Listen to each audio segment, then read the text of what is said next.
Okay, in this video we are going to conduct a LoRa range test using two LoRa modules. So this is my transmitting LoRa module, this is my receiving LoRa module. Now the modules I'm using are from Ebyte. It's their E32 series, 915T30D, and the RF output of this module is 1 watt per 500 kilohertz power density. Now in my transmitting section I have an Arduino Nano which is sending a hello string through the RS-232 port into the UART of the LoRa module, which will be transmitted out the antenna, which will be received by my receiver LoRa module, and the output will be fed into my computer and I could monitor the hello world string. Now I'm using my quarter wave monopole antennas for my tests. I started out using my dipole sleeve antenna, but my quarter wave monopole antennas were far superior, so that's what I used in my tests. And I did two tests. One test was at 2400 bits per second over the air data rate.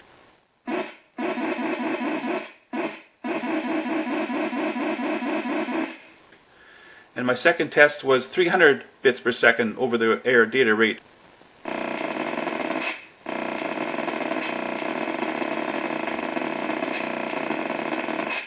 Which had the largest spreading factor and the longest range. So in Canada where I live, there are no gateways, there are no LoRa gateways, so I had to conduct a test using peer-to-peer LoRa modules for my range test. Okay, I have my LoRa transmitter positioned out my window. You can see my antenna. So we're about 3 stories up. So we'll turn on the transmitter and then go out in the field and we'll check out the range of this little LoRa radio link. Okay, here's the profile map of my LoRa range test, where I got a range of 2.43 miles, which is around 4 kilometers. Now I configured my transmitter LoRa module for 300 bits per second over the air data rate. That's the largest spreading factor. So we have a trade-off for low data rate for longer range. Now my transmitter was situated 20 feet off the ground at an elevation of about 123 feet. And then the elevation dropped down to my receiver to around 20 feet. And it was on top of my car. And I'm using both antennas I was using were my quarter wave monopole antennas. And up at my transmitter, it was in a residential area with 3-story townhouses. There was a park nearby with lots of trees. So it wasn't line of sight between my transmitter and my receiver.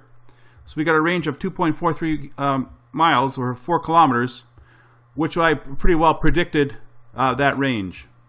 Okay, I conducted my range test between my two LoRa modules, and I got a range of 2.43 miles, or about 4 kilometers.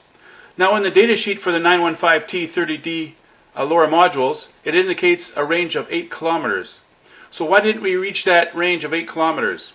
Well, there's a lot of variables that go on for calculating range. A lot happens between the two antennas. So we'll get into some of those variables so you can increase the range of your LoRa radio link. Okay, with a link frequency of 915 megahertz, we need a visual line of sight between the two LoRa modules' antennas. Now not only do we need a visual line of sight, we need a radio line of sight. And a radio line of sight involves a Fresnel zone. So this is a Fresnel zone between the two antennas. Now a Fresnel zone is an elliptical area surrounding the visual line of sight path. So think of it as a football between the two antennas, a 3-dimensional football between the two antennas.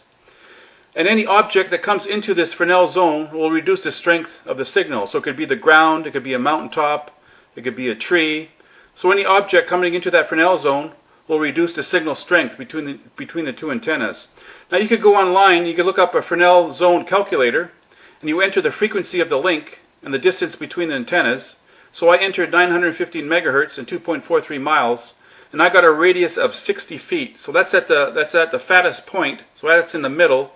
So between the visual line of sight and outer Fresnel zone, it was 60 feet. So that's the clearance that we need at the middle of our link. So that's one thing we have to watch out for when we're designing our link and we get the maximum range, is our Fresnel zone, and keep any object out of that Fresnel zone. Okay, next we're going to look at our LoRa antenna. Now our LoRa antenna should have a useful radiation pattern, and this quarter wave monopole has a donut shaped pattern in free space, so it's a useful pattern. And it resonates at 950 megahertz. the inductive reactance and the capacitive reactance of the antenna will cancel out. We should get a 50 ohm resistance of the antenna. That will match our characteristic impedance of our cable, and that will match our transmitter output impedance. So that will be the perfect match. That will be textbook, but that's not always the case. Now a lot of people spend a lot of time fine-tuning and trimming their antenna, then they take it outdoors and it changes, your VSWR changes. Because the environment is part of the antenna. So if you could get a 2-to-1 match, a VSWR of 2-to-1 match that's reliable, no matter if it's inside, outside, that's what we're looking for.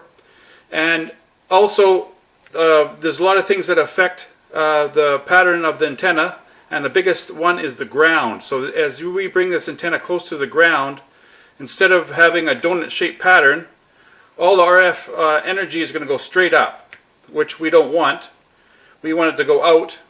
Also, when you're at the ground, the Fresnel zone will be hitting the ground. So we got a Fresnel zone hitting the ground, and we have a radiation pattern that's straight up, so that's no good. So we got to get our antenna as high as we can, so we can clear our Fresnel zone, and we'll get our donut-shaped pattern.